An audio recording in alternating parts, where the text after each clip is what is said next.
Dominique Destré, nous allons parler de Gilgoul, un titre qui est intrigant, je dois dire, autant que ce qui est dans le livre.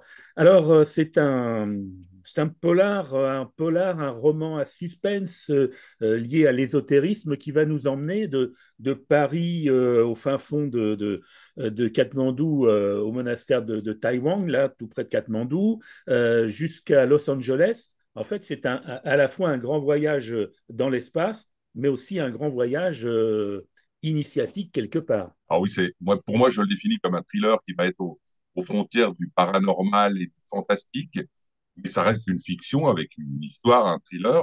Effectivement, l'intrigue se passe dans le monde entier, donc effectivement, vous l'avez rappelé, à Tawang, au nord de l'Inde, à la limite avec le Népal.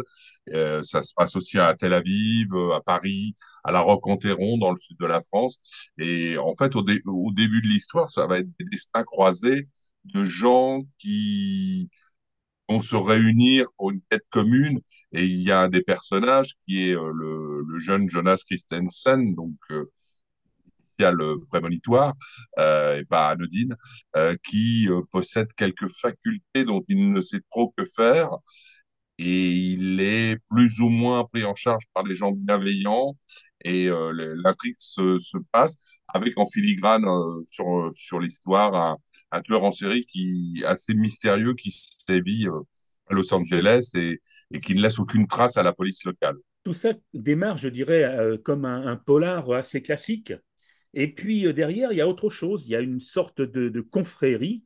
Alors elle qui est vraiment alors plus que mystérieuse, et on est vraiment dans le monde du surnaturel, presque, oui, du paranormal. J'ai fait beaucoup de recherches pour ce livre, effectivement, sur le traitement de la Kabbale, notamment de la Kabbale moderne.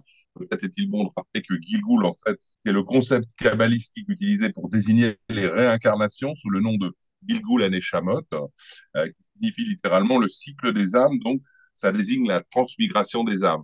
Donc, effectivement, c'est cette confrérie secrète que j'ai imaginée qui s'appelle les Watchers, sont des grands initiés qui ont accès à un degré supérieur de la connaissance, enfin censément, et qui sont là pour surveiller ce que moi j'ai appelé dans le livre l'harmonie et le cycle, c'est-à-dire l'harmonie de la Terre, le cycle des âmes, et ils ont un rôle de gardien, en fait, et de surveillant, watchers, et à un moment donné, là, ils vont avoir un rôle prépondérant dans l'histoire vis-à-vis de ce personnage, Jonas, qui lui est en fait, son parcours va s'assimiler à une quête initiatique.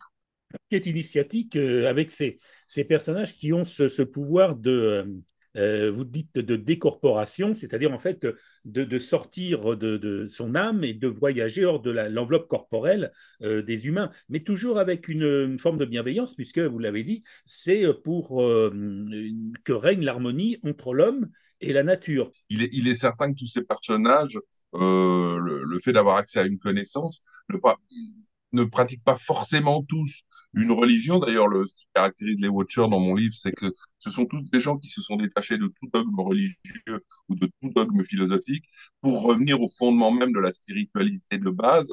Et donc, je fais allusion dans ce livre au bouddhisme, à l'hindouisme, à la Kabbale moderne, donc au judaïsme évidemment, et aussi au peuple premier, à la spiritualité des peuples premiers, les peuples notamment des Indiens d'Amérique avec le chamanisme qui est évoqué. Et tous ces gens, en fait, je me suis rendu compte en faisant mes recherches qu'il y avait un pot commun euh, à la connaissance et à la spiritualité. Qu'en fait, ce sont les religions monothéistes qui ont un peu mis un couvercle dessus en disant qu'après, la place de l'homme n'était plus au sein d'un tout, mais il était dévolu à une dévotion à un dieu quelconque. Alors, c'est une véritable toile aussi, comme une toile d'araignée, hein, qui va se réunir aux quatre coins ou aux cinq, six coins du monde, et puis entre ces hommes aussi, parce que quel point commun pourrait-il y avoir entre un neuroscientifique, un rabbin et un flic de Los Angeles? Comme j'ai dit, je peux pas tout dévoiler Bien évidemment. sûr, bien Je, sûr. Au départ, le livre s'articule autour de destins croisés. Il y a des rencontres avec, toujours en filigrane, ce meurtrier mystérieux qui est à Los Angeles, qui commet des meurtres absolument horribles et sans jamais laisser aucun indice derrière lui, ce qui déroute complètement effectivement les policiers de Los Angeles qui, eux, tentent en vain de mener une enquête qui fait chou blanc. Et effectivement, au fur et à mesure du livre, le puzzle se met en place et on se rend compte qu'il y a il y a des rencontres qui vont se faire entre certains personnages de manière plus ou moins fortuite, des fois complètement involontaire, et ça va se nouer, l'intrigue va prendre corps, effectivement, sur une ou plusieurs, en deux dimensions, voire éventuellement plus. Bien, bah écoutez, donc bah, ça donne envie. En tout cas, ça affiche un peu la trouille, Bon, à peine. à peine. Voilà, ça s'appelle Guilgoul, c'est publié aux éditions 2015. Merci Dominique Destré. Merci beaucoup, Gérard.